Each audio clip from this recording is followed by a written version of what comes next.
Welcome to the Church Answers podcast. My name is Thom Rainer. I am having a good time introducing a topic that's sometimes not a fun topic to talk about, but I'm still having a good time.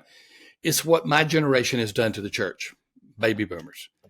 That generation born between 1946 and 1964, that generation that brought Burger King almost shoulder to shoulder with McDonald's because Burger King says, hold the pickles, hold the lettuce, special orders don't upset us. All we ask is that you let us serve it your way. While McDonald's was saying, it's a special order. You'll have to go wait 3 days before we make your cheeseburger with ketchup only. Okay, I'm speaking in hyperbole. And you may not even know what I'm talking about because it's so easy to get a fast food any way you want today. But not in my day. Burger King came along and said, we're going to hit the heart of the boomers. They want to have it their way. They want to have it their way in the churches. You want to know why worship wars are taking place in churches over the last 30 to 40 years and in many churches today? Boomers are largely responsible for it because they wanted the music their way and they would fight for it. You want to know why you have many of the conflict within churches? Many of them have at their heart baby boomers who are trying to get things their way.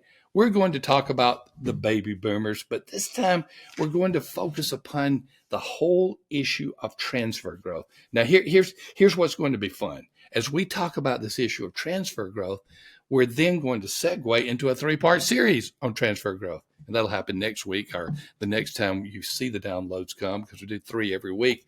And we're going to move from boomers to the whole issue of transfer growth. But I want to introduce the transfer growth to you and just to give you an inkling of some of the things we'll be talking about in future episodes. Now, transfer growth is largely connected to boomers. Okay, we'll get into that. Well, just as a reminder, Church Answers podcast is brought to you by Cheney and Associates. If you happen not to listen to the 3 episodes where I interviewed Steve Cheney, the Cheney of Cheney and Associates, the accounting firm for the church, go back a few episodes. 3 incredible episodes where we talk about that firm and how it's now become this dominant accounting firm for the church. But here's what I want to talk about. I want to talk about transfer growth. Thom, what is transfer growth? And why would I even think that I could be interested in it? Well, let me share what transfer growth is. When a church grows numerically, there are different ways that it can. The way that we celebrate the most is called conversion growth. Conversion growth is when a man or woman or child becomes a follower of Jesus Christ and then starts following Christ through the ministry of a local church.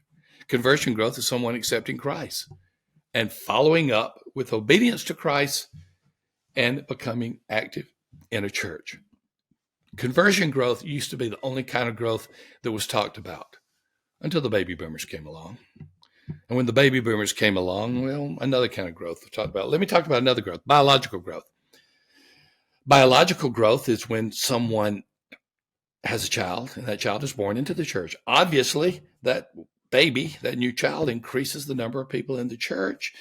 They may not be put on a membership roll, but they're certainly part of the attendance now. Again, the polity would determine whether or not and when they are put on a membership roll, the polity and doctrine.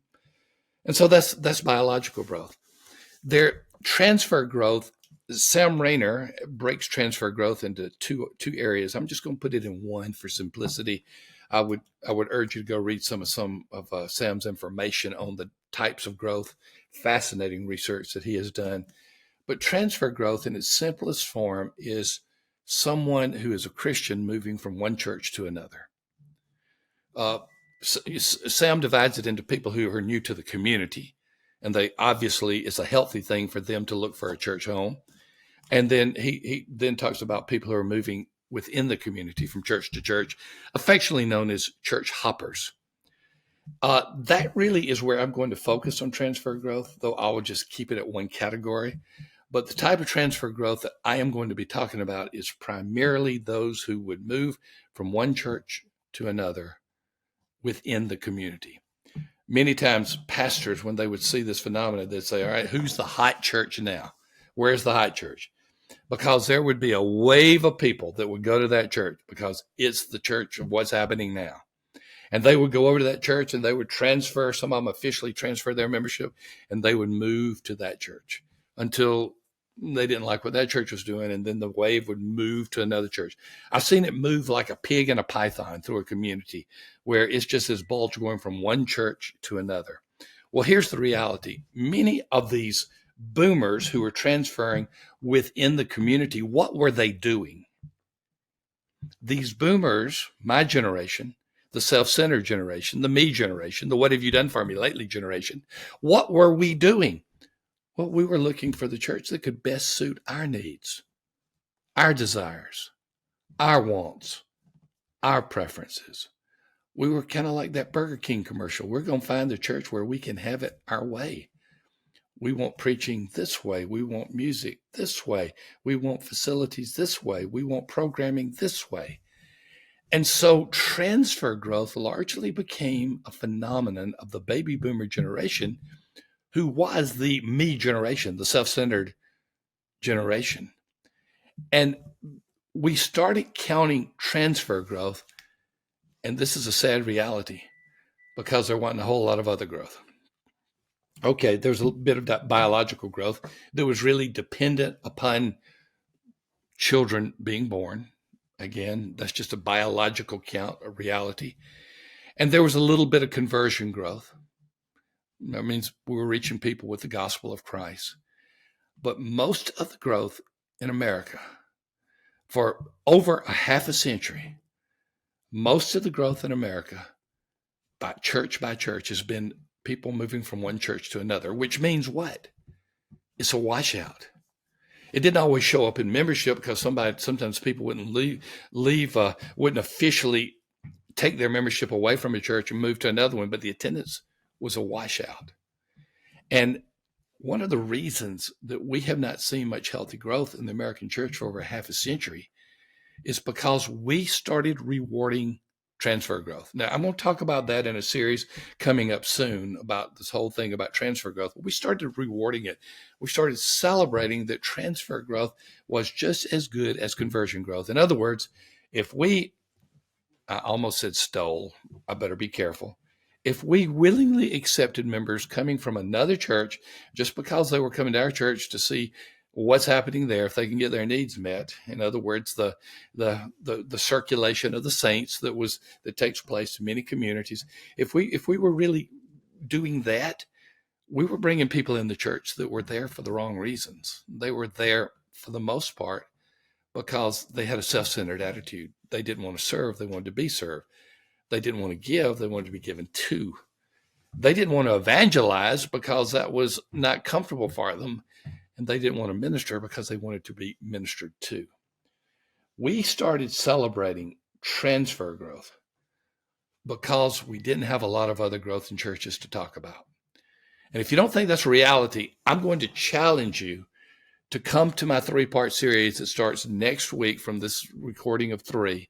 I'm going to challenge you to come because I'm going to do a deep dive into the curse of transfer growth. And I'm going to be talking about how it has hurt churches, particularly the American church. But I want to wrap it up this way. We've been talking about the baby boomers, that generation born between 1946 and 1964. We've been talking about that generation that changed culture, changed marketing, but became a phenomenon within itself.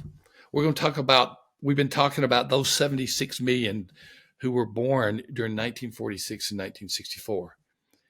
And my point in transfer growth is this generation that largely introduced us to the idea of transfer growth because they would move from one church to another to try to get their needs met.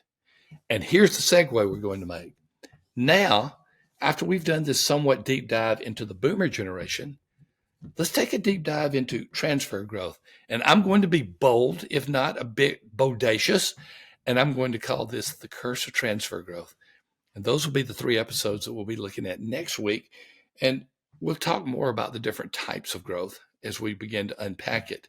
But for now, we're going to leave the boomers. We've said enough about my generation.